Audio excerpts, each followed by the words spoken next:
by OneStream, the operating system for modern finance.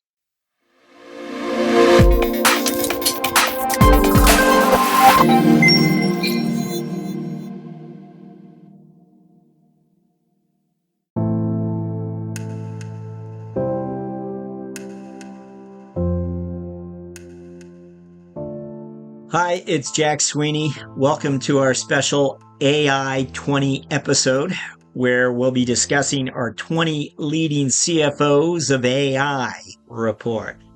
A little later, we'll be joined by Brett Knowles, our resident thought leader and widely known business performance guru. I think you'll find what he has to say rather substantive. Up first, I wanted to share a few thoughts on why we chose the AI realm to kick off what we expect to be first of a number of CFO who lead reports and rankings. It certainly would have been easier to narrow our lens on a specific industry. I think while some of the raised eyebrows concerning our ambition to rank and actually number the CFOs on the list is perhaps valid. However, there should be no debate regarding why our effort is a worthy endeavor at this place and time. Just look at the business headlines. NVIDIA's rise is among the fastest in market history. Just 2 years ago, the company's market valuation was over $400 billion. Now, in the span of a year, it's gone from $1 trillion to more than $3 trillion, reports the New York Times from Tuesday's issue. Meanwhile, in late May, AI startup Anthropic hired Krishna Rao as its chief financial officer. The business press arguably paid little mind to yet what is really just another C-suite appointment. Or was it? At any rate, there was nowhere near the buzz that had been created in March when Amazon announced that it had added $2.75 billion to its investment in Anthropic. Now, as some of you may recall, upon announcing our 20 leading CFOs of AI report 2 weeks ago, we noted that the one person universally agreed to not belong on our AI 20 list was OpenAI's CFO. Our premise was simply that OpenAI had yet to name a CFO. A void the AI developer shortly remedied by appointing C-suite veteran Sarah Friar as its finance leader. At the time, we suggested that C-suite vacancies within the AI realm deserved greater scrutiny, as the growth ambitions of AI startups began to bump up against the guardrails of what is good governance. Indeed, it was likely not a coincidence that OpenAI's CFO announcement came the same week the developer revealed it had doubled its annualized revenue to $3.4 billion. These are not typical startups in terms of the growth these companies are experiencing, and these are not typical startups in terms of the ethical questions that are confronting these management teams on a daily basis. So far, from what we've seen and heard, companies that develop or use AI systems largely self-police. That is, they rely on existing laws and market forces, such as feedback from consumers or shareholders, or their own employees, where we've read business headlines and stories where they step forward to express their concerns. And so there's little question we should be pleased to see these key CFO appointments and view them as a signal that, well, yes, an IPO may not be too far off in the future, but also that the C-suite member that was just admitted shoulders a bigger burden. CFOs are the last line of defense against unethical reporting, or so goes the all too abbreviated Wall Street perspective on the role of CFOs within organizations.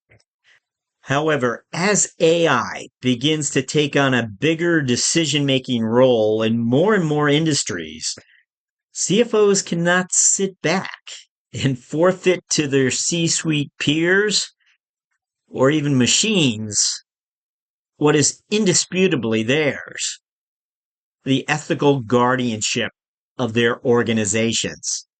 Wow, I have to admit that sounded a little preachy. Okay, I promise no more sermons.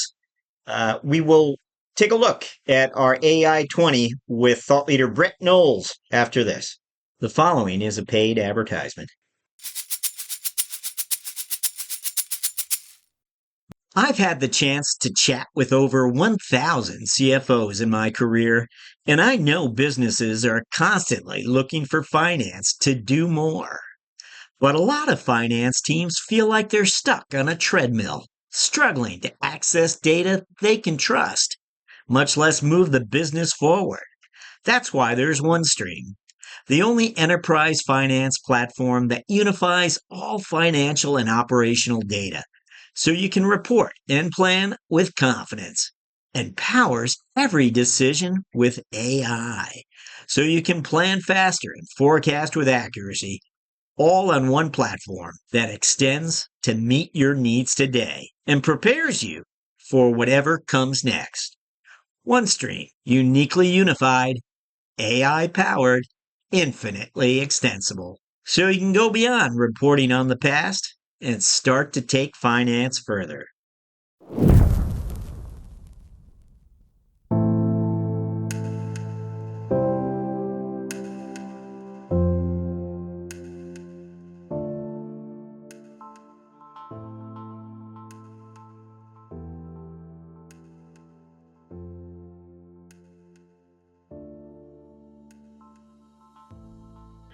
Hello, we're back, and Brett Knowles has joined us.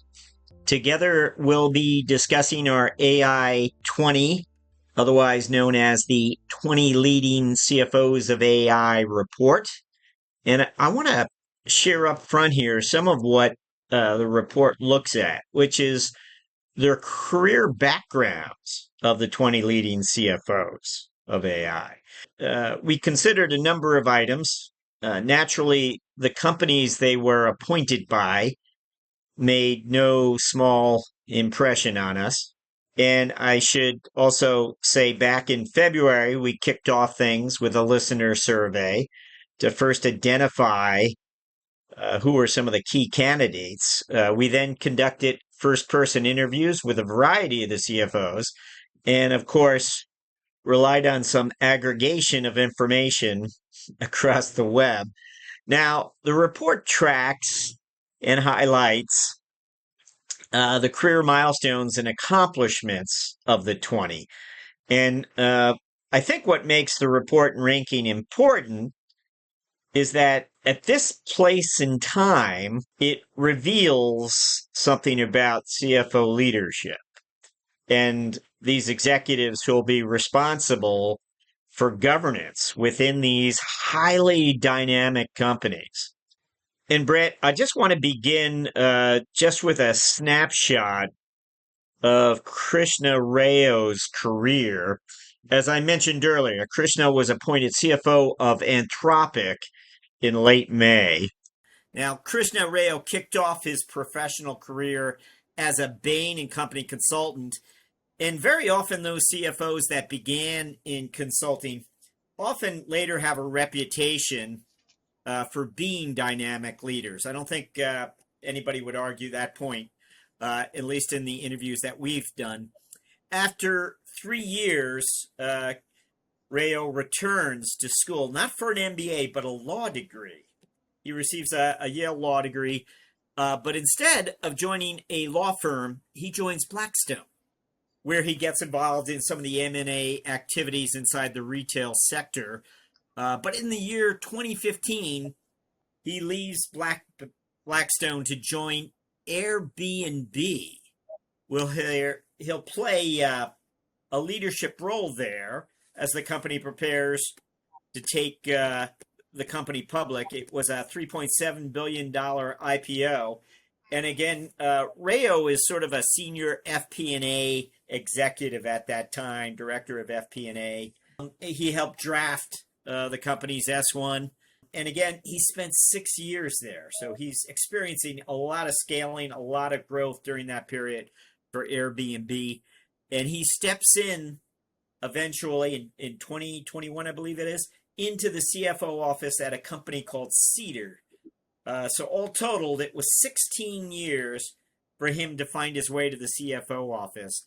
But just a very unique resume, one that takes some surprise turns, I thought. What do you think? Well, I think as we begin to look for patterns across these top 20, a couple of things which I think might be atypical pop up. One is that most of them have had many stellar business opportunities. In fact, if you take a look at Krishna's background, any one of those jobs would be super awesome. But to back up, 4 in a row is quite interesting. Yet all of them seem to have those great stories. They go from one great opportunity to another.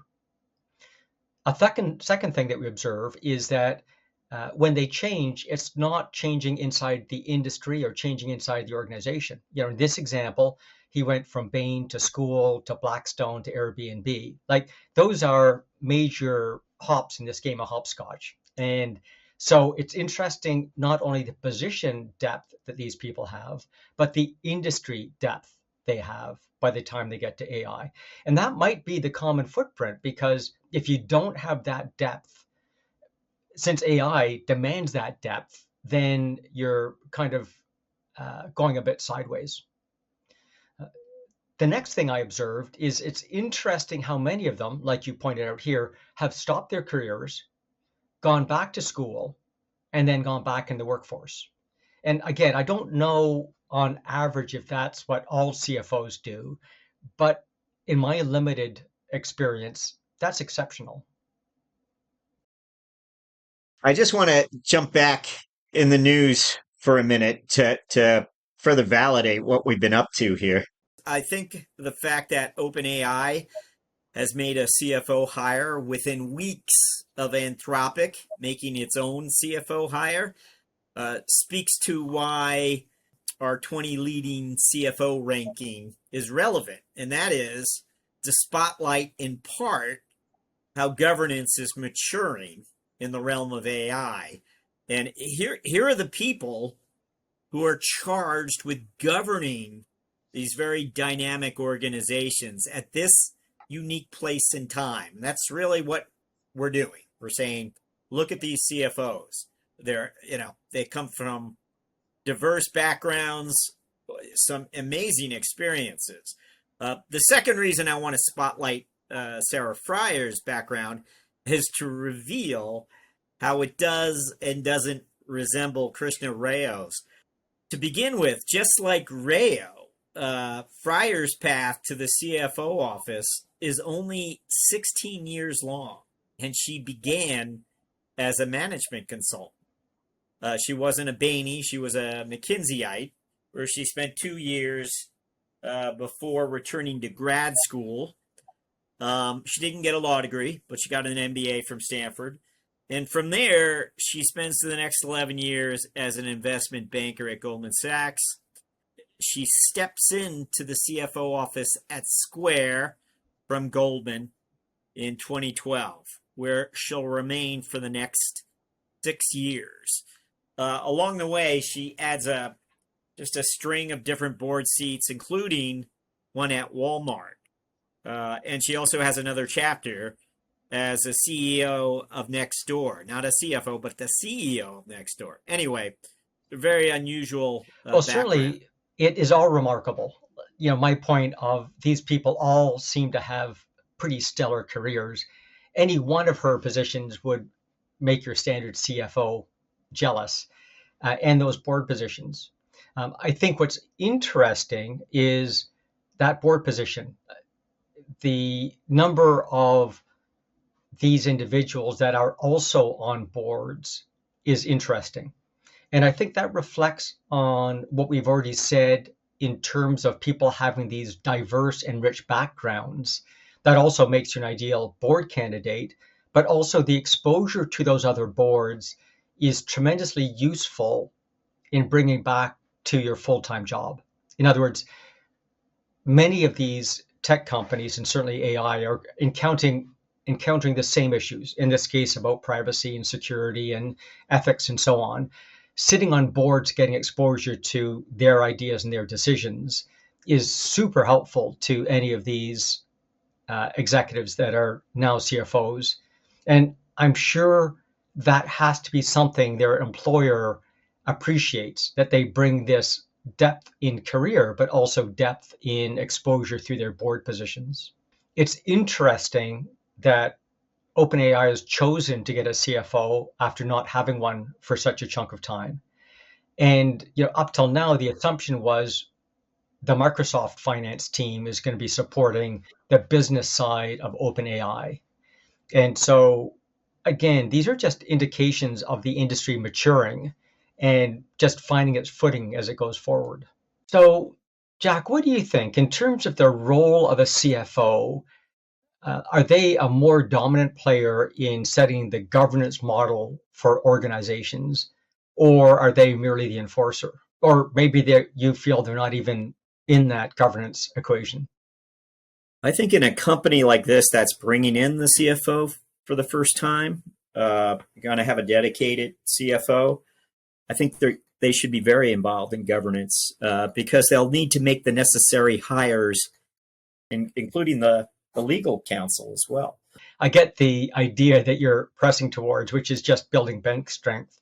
My question more was for any of these other 20 top AI CFOs that you've seen, is the organization relying on them to spearhead this controversial aspect of governance around AI?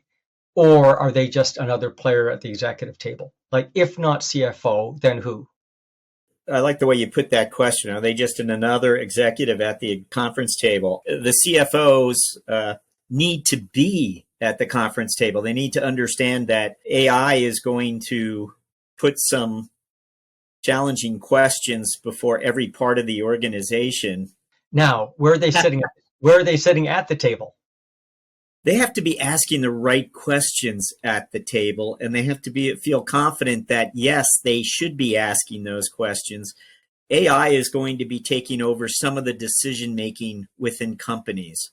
It's going to take a bite out of some of those decisions that humans used to make. Well, we're here to explore these 20 CFOs in AI companies. And so that begs a question, what makes the role of CFO in an AI company different than the CFO anywhere else? And all CFOs are going to have that same challenge. We know AI can do a better job of managing free cash flow, managing receivables, or managing payables. Every CFO in the galaxy has that issue as well. The unique thing these CFOs may have, and that's where my question's heading, is around the executive table. Who is it we think is going to be the point person for developing that corporation's AI governance? So is it going to be VP sales, VP marketing, IT director, CEO, CFO? And I've got my answer in my mind, but I'm sort of pinging you to see how you would answer that question. Well, I would say, as it relates to AI, there needs to be certainly legal oversight here. But at the same time, in light of how AI will increasingly be making decisions for all different functional areas and parts of the organization, it's going to be playing a bigger role. Whatever governance mandates come along, there'll need to be an operations piece. I mean, the operations people need to be part of this. My vote would have been for joint ownership between CFO and legal counsel. So why? Because if we think of who puts rules and structures that people have to live by in place, that's the CFO. Who understands the broader regulatory and legal issues, that's legal. So, and I don't think legal can put the policies in place in the company, and I don't think CFO understands regulatory legal implications. So I think it's a consortium, but I would not, in my vote, have operations or sales or marketing involved. I mean, they're involved in the conversation, but they're not the point person. Why? Because they've got a dog in the fight. Like sales is going to want to push the envelope, so it helps sales. Marketing, same thing. Operations, in my narrow-minded view, is all worried about operations. How do I make us more efficient and more effective and so forth, and less worried about they'll live within the guidelines, but less worried about forming those guidelines. Now, again, it's a generalization, but as we look at these CFOs, regardless of who else is at the table being the point person, I believe the CFOs in these AI forming, like companies that make AI, they've got to be one of the leaders, if not the leader, in the governance model around AI. What is the type of, I'm trying to think of the type of situation AI could begin to understand customer behaviors very well, and it could perhaps exploit a weakness of different customers in terms of having the customers begin paying for premium services that might not have been necessary, although it's not apparent to the customer. And anyway, the AI understands that it's growing revenues, but at the same time, from an ethical point of view, or someone looking at it, wait a minute, that's only happening because you've led the customer to believe that something that might not actually be true. I don't know. There are going to be all these types of dilemmas, and AI, if it's only revenue driven or with that end in mind, suddenly you realize you've been exploiting some of your largest customers, and it could really become a vulnerability for lawsuits or what have you, whatever it might be. Just not good business, period. Huh. Well, I'm not sure about that. If I were to replay what you just said, I thought that's what we call business. Like, a business's job is to, exploit customers and is to maximize revenue. And so on. And I don't mean to put an edge to it, but that's what marketing campaigns do. I'm going to be a better person because I drink that soda pop or drive that vehicle, or what's that Rolling Stone things? He's got whiter shirts or something. So it's been going on forever. AI just might make us way better at it than our little frail human brains.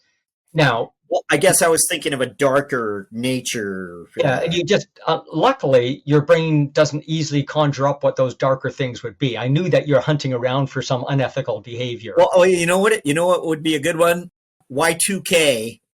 I mean, major corporations and governments were led to believe their systems would altogether collapse at midnight in 1999, New Year's Eve, triggering massive upgrades.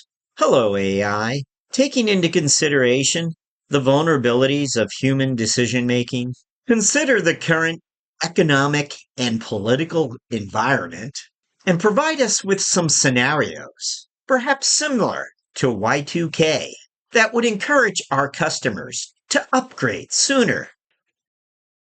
Could be. I mean, if you wanted to tread on thin ice, I would also point you in the direction of COVID. Like clearly, as more and more facts and data comes out, clearly we were taken for a boondoggle on that one. Like as late as yesterday, someone made up the 6-foot separation thing that was not based on any science or anything. It just sort of emerged and became folklore. So in any of those traumas, you'd hope that AI would guide us through them faster and more effectively. And even in political conflict and so on, you'd hope it would be able to help us make better decisions. And obviously, there's going to be the opportunity of unethical behaviors just because you and I don't have the dark side and can't dream up what they are. There's a gazillion of them. I do believe that it falls largely, the common ground is CFO and legal. And when we take a look at these top 20 you found, what's interesting is they all have incredible bench strength and they all have incredible diversity. And I believe that's necessary in their role because of how all encompassing AI is. If you're not able to answer questions from any part of the organization, you may well not provide the right direction and governance that the organization needs and be blindsided. I just want to bring up Microsoft because three of our AI 20 had important career chapters there, not least of which, of course, is the career of Amy Hood, who is, of course, CFO of Microsoft today and has been since 2013. So an 11-year tenure as CFO. But she first joined Microsoft in 2002 as director of investor relations. And who does she perhaps meet in the cafeteria in Redmond? Well, Colette Kress, who is today CFO of NVIDIA. Now, Kress spent 13 years at Microsoft, and similar to Hood, would receive her CFO appointment in 2013 and has had that seat at NVIDIA for the last 11 years, similar to Hood.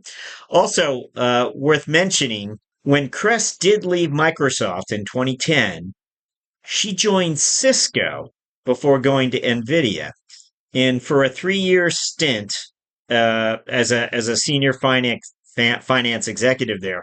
And I think it's worth mentioning because we frequently hear how Cisco was to the dot-com era what NVIDIA is for the age of AI. Where during the dot-com era, Cisco was the leader in providing the infrastructure equipment versus NVIDIA today, which is powering the AI, the world of AI through its GPUs. And finally, our third CFO counted among our AI 20 that has roots at Microsoft, I think will surprise many, which is to say, Rong Luo, who is CFO of Baidu, the Chinese multinational that is often thought of as the Google within China. Baidu has also made headlines as it partners with other companies to develop autonomous vehicles. So you'll often see press related to its self driving electric vehicles. During his early years, and by that I mean his 20s, he was his first CFO appointment, by the way, came at 31 years of age. We know that. But during his 20s, he was both at Microsoft and Lenovo. And he does mention being based in both Seattle and Beijing. So, Well, Lenovo, as is a division of Microsoft, and Microsoft is very fluid about moving people to Seattle. So anyone that has potential gets moved to Seattle at least for some term or the other. So again, I'm looking at this, trying to read the tea leaves, and he seems to be on a trajectory within Microsoft. And you've got quite a few other of these top 20 AI CFOs that have Microsoft exposure.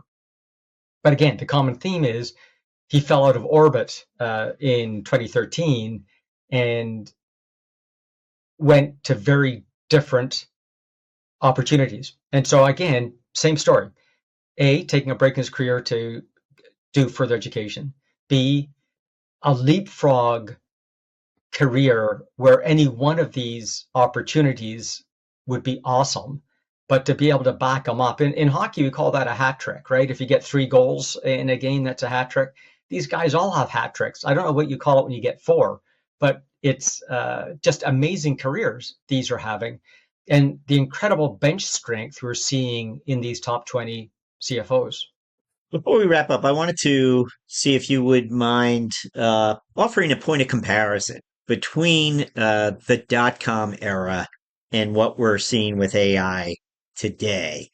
Uh, and I know you were, I believe, a founder, or you were involved with a startup back in the day, the dot-com craziness. Can you just share some reflections as to why, if you see similarities, or how are they different? And that was a bunch of smoke and mirrors. We did not, it was a lot of dreams, selling the dream, not a lot of substance behind it. We had the idea of what this internet was going to provide and what the opportunities were, but uh, no one had a hard revenue model behind it. Yep. In this case, it's not smoke and mirrors. Like what we're seeing with AI is genuine additional functionality. And it didn't really hit the market until it was more mature. Like they are real life products like ChatGPT that you can, it's not vaporware, and they're delivering substantiated and significant benefits in organizations. So it's significantly different. Now, whether the stock is overinflated on top of that, can't speak to that point. But uh, all the things that we promised in the .com era, some of which are coming true now, but a lot of it didn't come to fruition.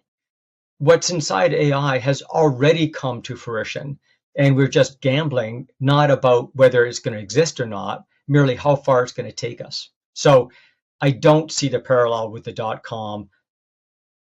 All stocks, in my mind, are highly inflated by emotionalism and commodity pricing, not based on a true ROI analysis. But in this case, there is a pony in the pile somewhere. Well, thank you, Brett, as always. And I'll be back with some final words.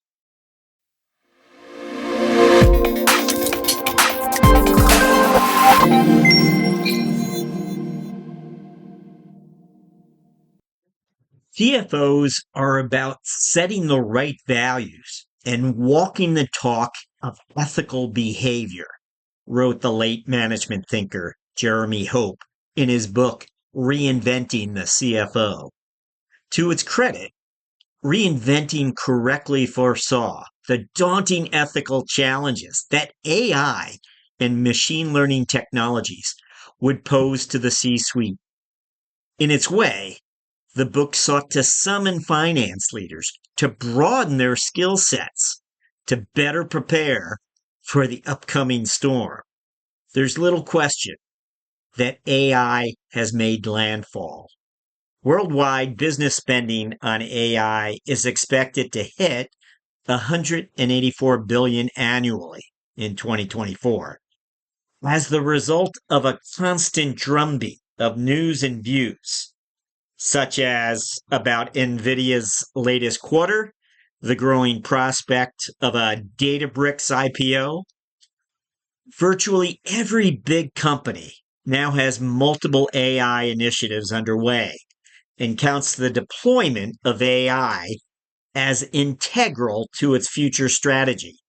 Still, AI's game changing promise to do things like improve efficiency, bring down costs, and accelerate research and development has been tempered by worries that it can also do harm. All eyes increasingly fall on the CFO. Turn back the clock 15 years, and you'll find the majority of today's CFOs along the front lines facing the economic downturn. Go back yet another 7, and you'll witness many of today's finance leaders as junior finance managers tasked with cleaning up the wreckage of the .com implosion. Gray-haired, battle-tested, and cloud-savvy, today's finance leaders are being regularly summoned to share their thoughts on AI's promise, as well as its inherent risks. What they say and don't say matters quite a bit. So to be clear, our AI 20 report does not seek to look ahead or salute those who've projected their AI earnings on the nose. Instead, we've chosen to look back and count the different career milestones and accomplishments that have presumably prepared these finance executives to lead in such complex times. Whether they represent entrenched AI giants or lightly capitalized disruptors.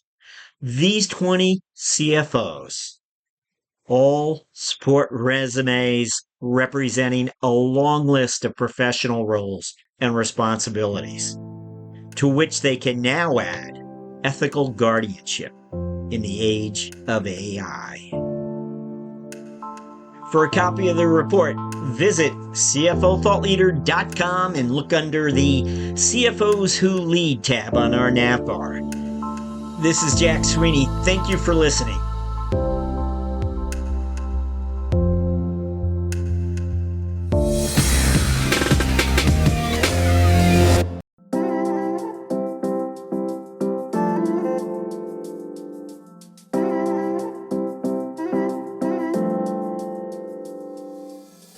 Hello, listeners. As you may know, we recently passed the 1,000 episode milestone, and the fact is, we've published well over 1,000 episodes over the years, but we only prescribe a number to episodes featuring CFOs, because we know this is truly what has distinguished us over time.